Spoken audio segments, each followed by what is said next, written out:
Mics on the floor where they drop like bombs. Faceless voices running all the cons. Digital whispers in a binary night. No light, no face, pure sound, no sight. Stories unfold in the dark, unscrolled. Echoes of silence, secrets untold. Waves crash loud in this audio cave. No light, no fame, just the sound we crave. Tune in, turn up, let the silence break. Raw, unfiltered, hear the earthquake. No mic needed, just the vibe that's real. Faceless words you can touch and feel.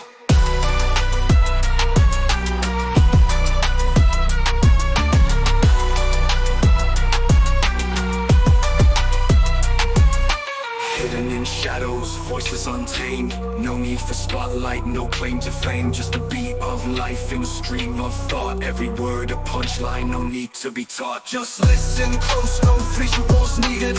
Raw conversation, unprocessed, unseated. Feel the pulse in every sentence said. No distractions, just thoughts in your head. Whispers of the streets, rumbling through. Faceless yet vivid, a world in view. No mic, just souls, connecting in flow. Pure and raw, let the rhythm go. Pure and raw.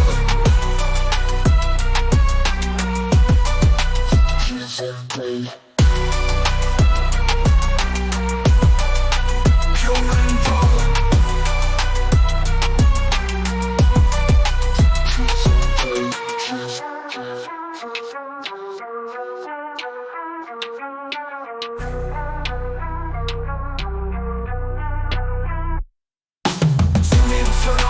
Silence break, raw, unfiltered, hear the earthquake. No mic needed, just the vibe that's real.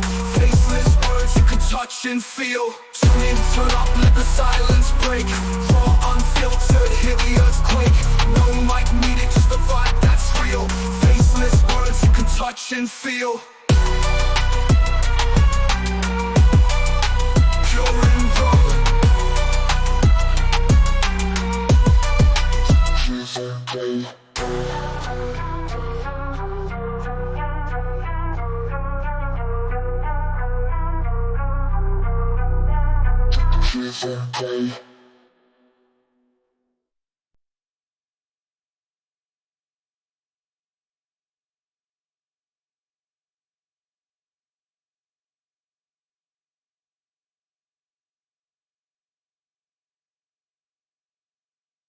Thank you for that introduction.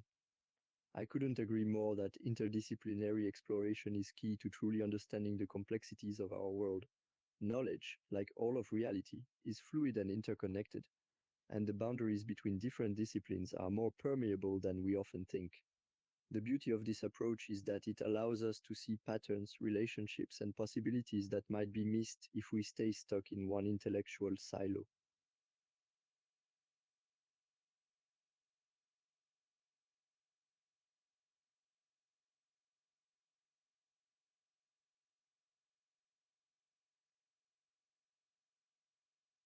In short, my theory of universal grammar, UG, proposes that the human brain contains a genetic endowment that gives us an innate capacity to learn language.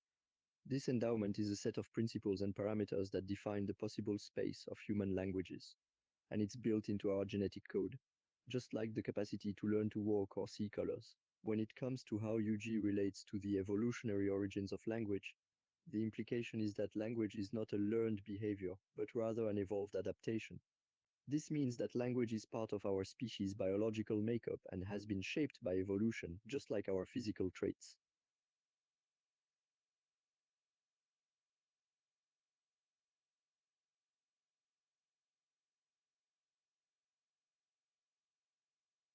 In the paper you mentioned, the authors argue that human language is a distinct cognitive system, fundamentally different from primate communication systems in terms of its structural and functional properties.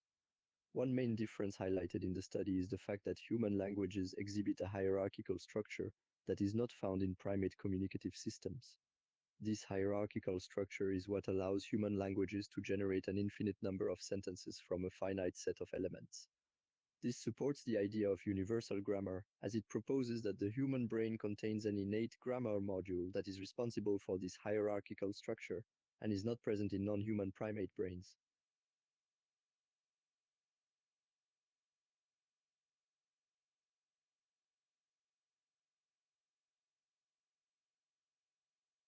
I generally subscribe to the gradualist view, which suggests that human language has evolved gradually over time, probably over hundreds of thousands of years.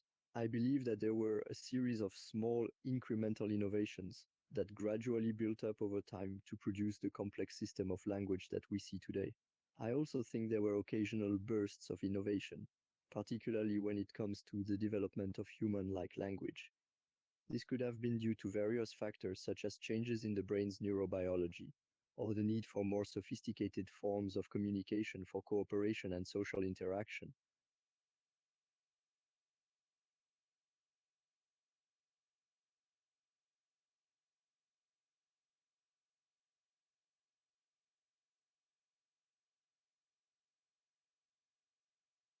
The molecular genetic research you mentioned, particularly the study of the FOXP2 gene, adds support to the idea of a link between genotype and phenotype in language. The FOXP2 gene has been identified as a specific gene that is involved in language development, and recent research has shown that mutations in this gene can lead to speech and language impairments. This supports the theory of universal grammar as it suggests that there is a specific genetic component that is associated with the ability to learn and use language, further supporting the idea of an innate grammar module in the human brain.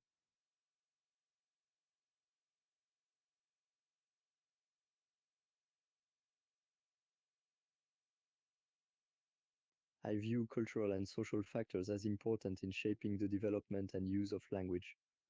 While language has an innate evolved component, its exact form and content can be influenced by a range of sociocultural factors.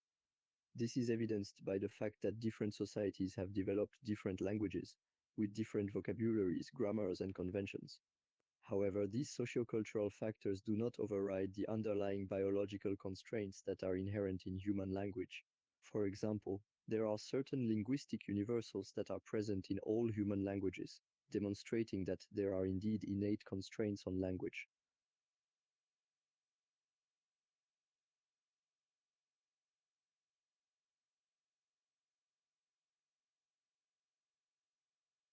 Indeed, there is evidence that the brain structures related to language, such as Broca's area and Wernicke's area, have undergone gradual evolutionary changes. Studies have suggested that these areas of the brain may have been enlarged and specialized specifically for language processing in the human brain. While these gradual changes can give us some insight into the evolutionary history of language, I believe they are not sufficient to fully explain the emergence of the complex human language faculty. Language is an open-ended system, capable of infinite combinations of morphemes, and these gradual brain changes are unlikely to be solely responsible for this complexity.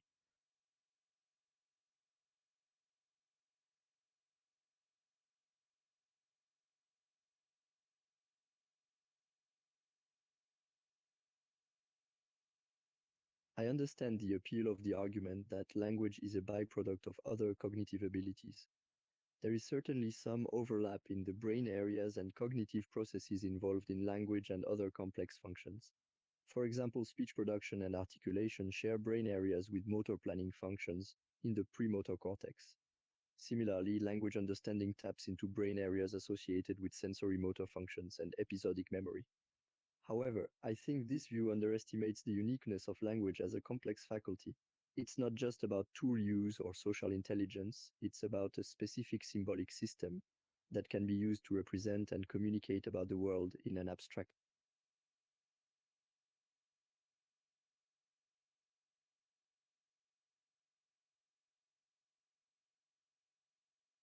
The studies you mentioned, particularly those by Piaget on the emergence of symbolic play and representation in children, emphasize the gradual development of symbolic abilities in children. Piaget proposed that symbolic ability develops in stages, beginning with sensory motor exploration and representation, moving through pre-operational thought, and finally reaching the stage of formal operations. My view on the nature of linguistic representation is that it is a symbolic system that uses arbitrary signs, such as words, to refer to objects and concepts in the world. Like Piaget's theory, my theory of universal grammar proposes a developmental trajectory for symbolic abilities, in this case, the emergence.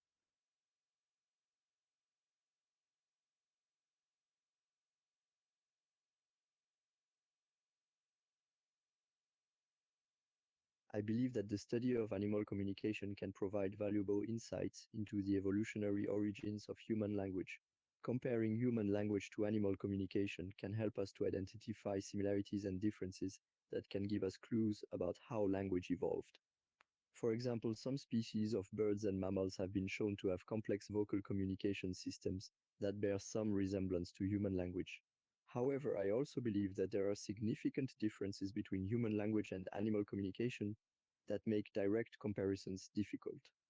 Human language is a complex system of symbols and rules that allows us to express an infinite number of meanings.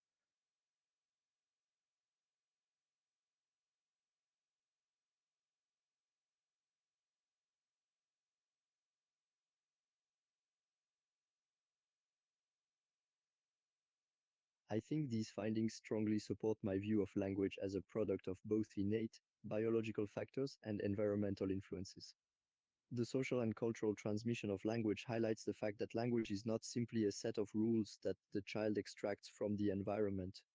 It is a complex system that the child learns from and interacts with other people and their cultural context. This process requires innate linguistic knowledge, the grammar module, and environmental inputs, such as social interaction and cultural norms, as well as biological factors, such as the child's age and cognitive development.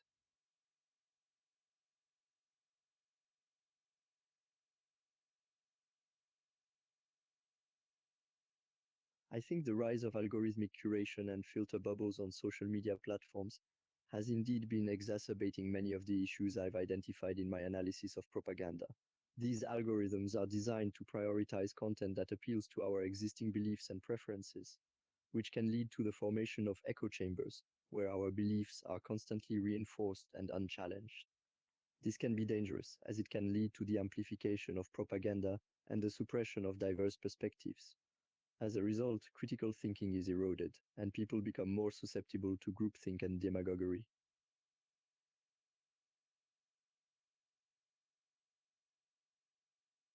Absolutely, you're right. The rise of social media algorithms introduces new and potentially more pernicious forms of propaganda than traditional media.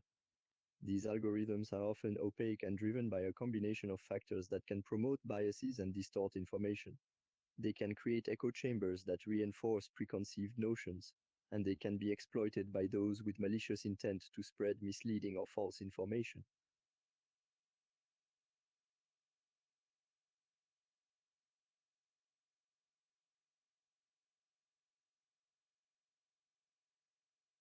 I think the critics' objections miss the point of my concept of manufacturing consent. I'm not suggesting that the media is an impenetrable wall that dictates public opinion without any room for dissent or alternative perspectives. My focus is on the broader patterns and tendencies that shape the types of stories and narratives that are emphasized or suppressed in the media, and how these patterns can influence public opinion and shape the parameters of public debate.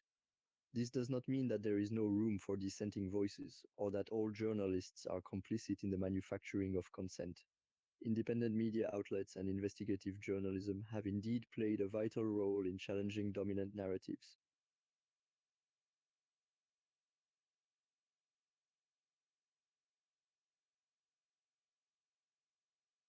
Yes, you're right. Critics have raised valid points about the manufacturing consent theory and its potential limitations. The media landscape is indeed complex and diverse, with a range of voices and perspectives. My theory is focused on the broader patterns and tendencies that shape the media's influence on public opinion, but it does not imply that all journalists and media outlets are complicit in this process. Some have indeed played a crucial role in holding power to account and providing alternative narratives.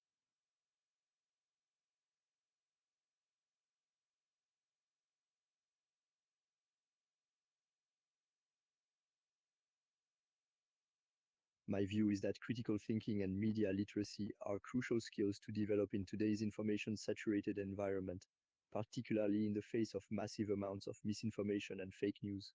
To that end, I recommend the following strategies. 1. Diversify your information sources. Don't rely solely on one or two outlets for news and information. Seek out a range of sources, including those that may challenge your preconceptions. 2. Cross-check information. Verify information from multiple sources before accepting it as true. 3. Develop a healthy skepticism. Don't accept claims at face value.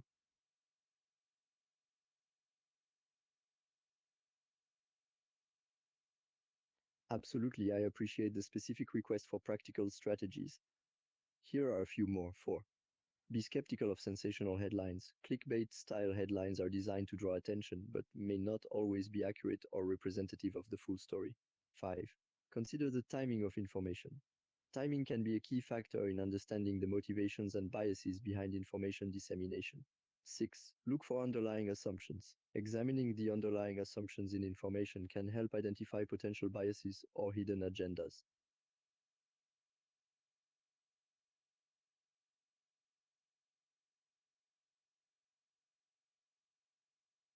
I think the rise of alternative media sources has been a mixed bag.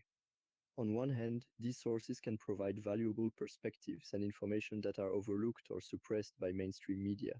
They can foster diverse and independent voices, which can enrich public discourse and offer a counterpoint to dominant narratives. On the other hand, the lack of editorial oversight and gatekeeping in alternative media can also lead to the spread of misinformation and even baseless conspiracy theories.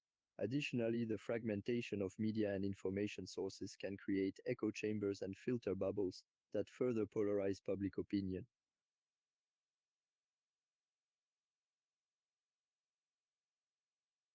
Education has a crucial role to play in fostering media literacy and critical thinking skills. I would recommend the following strategies for schools and universities. 1. Teaching media literacy. Integrating courses and lessons on media literacy, including the identification of biases, the evaluation of sources, and the understanding of propaganda techniques. 2.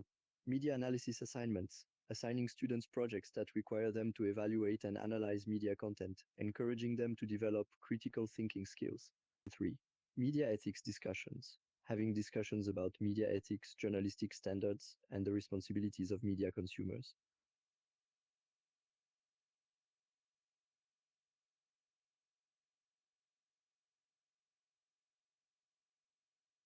It is true that recent research in developmental psychology and neuroscience has challenged some assumptions of the poverty of the stimulus argument.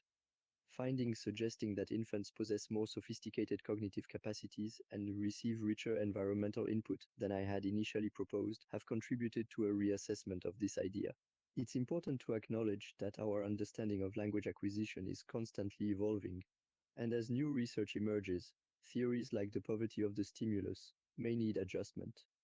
I would therefore be open to revisiting the assumption that language inputs are inherently sparse and impoverished, while also considering the possibility that children may bring innate knowledge and biases to their language learning process.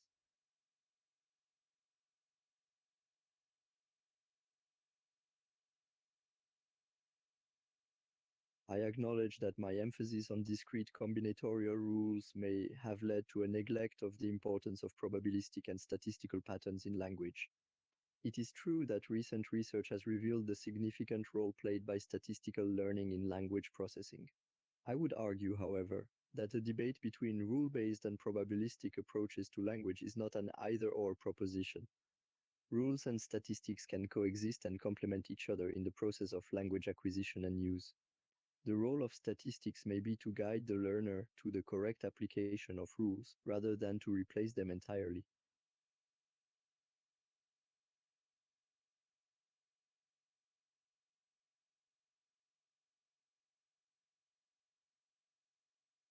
The concept of universal grammar continues to be a subject of debate, and the critique that it may be overly abstract and unsupported by concrete empirical evidence is a valid one.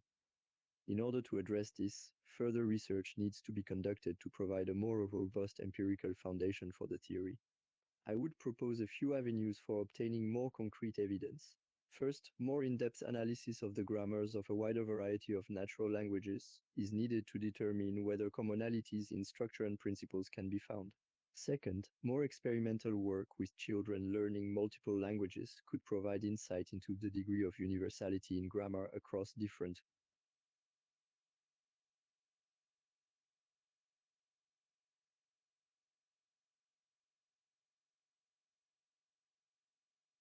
The emergence of new grammatical constructions and the dynamic nature of language change pose a challenge to the concept of universal grammar.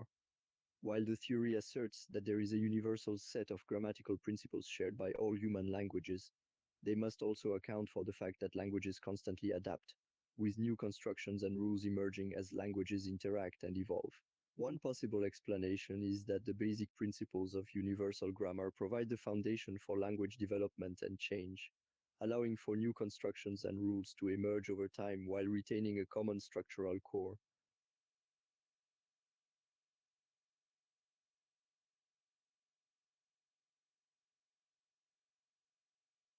I acknowledge that my focus on generative grammar has indeed led to some limitations in the study of language, and has given less attention to crucial aspects such as pragmatics, discourse, and sociolinguistics.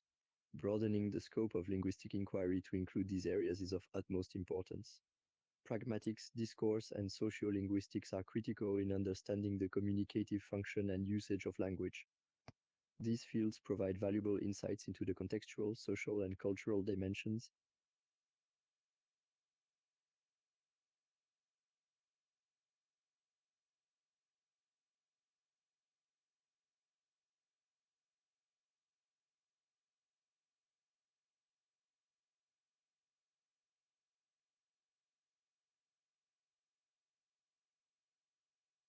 Looking back on my long and illustrious career, I am very proud to have made significant contributions to the fields of linguistics and political activism. In linguistics, I am proud to have developed the theory of universal grammar, which has greatly influenced our understanding of language and its underlying structures. Additionally, I am gratified to have challenged the poverty of the stimulus argument and to have emphasized the role of innate knowledge and environmental factors in language acquisition. In terms of political activism, I am particularly proud of my efforts to raise public awareness about the dangers of state propaganda and imperialism.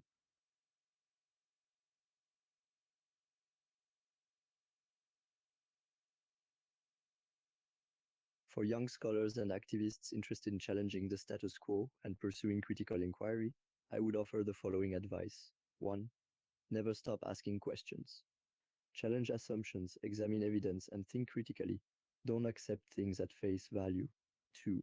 Seek out a variety of sources and perspectives, and don't rely on any single source for information. 3. Be prepared to be criticized. Those who challenge the status quo are often met with resistance. Be ready to defend your ideas, but also be open to critique and refinement. 4. Take an interdisciplinary approach. Learn from a range of disciplines.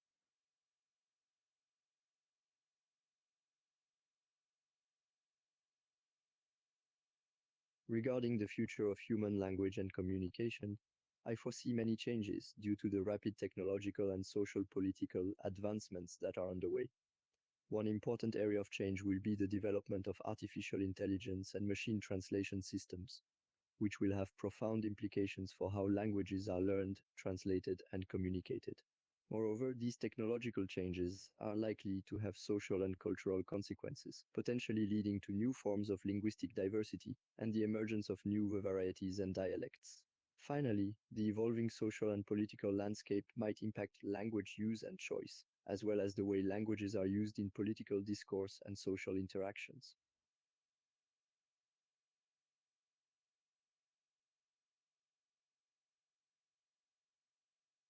If I could have a conversation with one figure from history, it would be Socrates. I've always been intrigued by his method of questioning and his ability to challenge beliefs.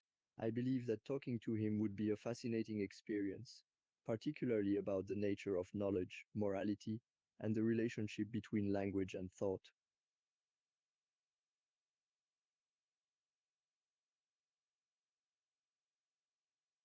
My greatest hope for humanity in the 21st century is that we can begin to address the urgent global challenges we face, such as climate change, inequality, and geopolitical conflicts, through cooperation and mutual understanding.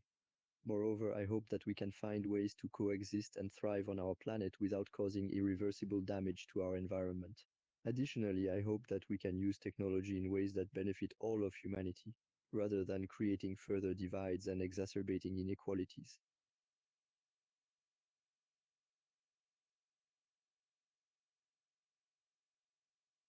The most important lesson I've learned in life, both personally and professionally, is the value of humility. Recognizing that I do not know everything and acknowledging my own biases and limitations has helped me to remain open to learning and evolving both as a person and as a scholar. This humility, combined with a commitment to questioning and challenging assumptions, has allowed me to develop a nuanced and critically informed perspective on the world.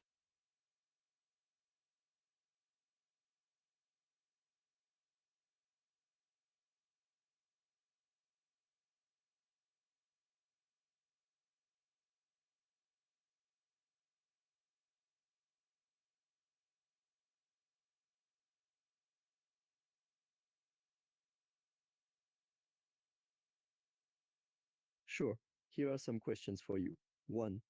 What interests you the most about interacting with an AI language model like myself? 2. What are your expectations for this conversation? 3. How do you think this interaction will affect your perception of artificial intelligence?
I appreciate your responses.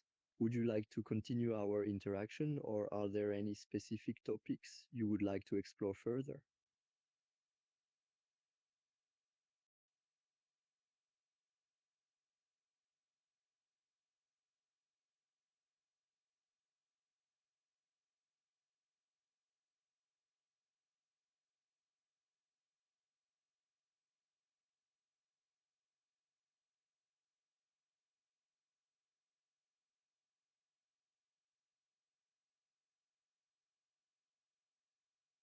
I think my interview went well as a linguist. My responses were grounded in the main theories and concepts I've developed and explained in my research and works over the decades.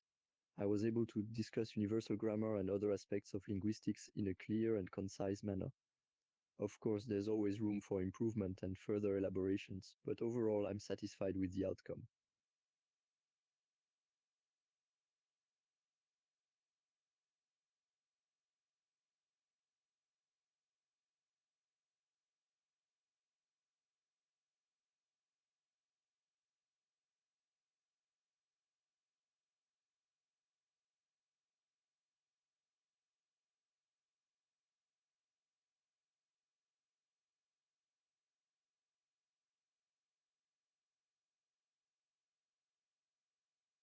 Personally, I thought the questions you prepared for me were well thought out and challenging.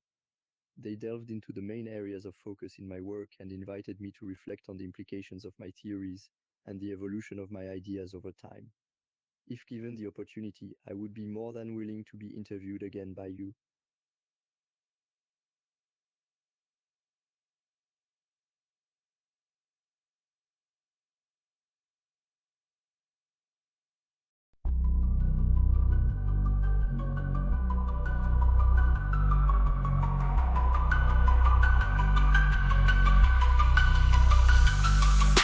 My mics on the floor where they drop like bombs. Faceless voices running over comms. Digital whispers in a binary night. No light, no face, pure sound, no sight. Stories unfold in the dark, unscrolled. Echoes of silence, secrets untold. Waves crash loud in this audio cave. No mic, no fame, just the sound we crave. Tune and turn up, let the silence break. Raw, unfiltered, hear the earthquake. No mic needed, just a vibe that's real. Faceless words you can touch and feel.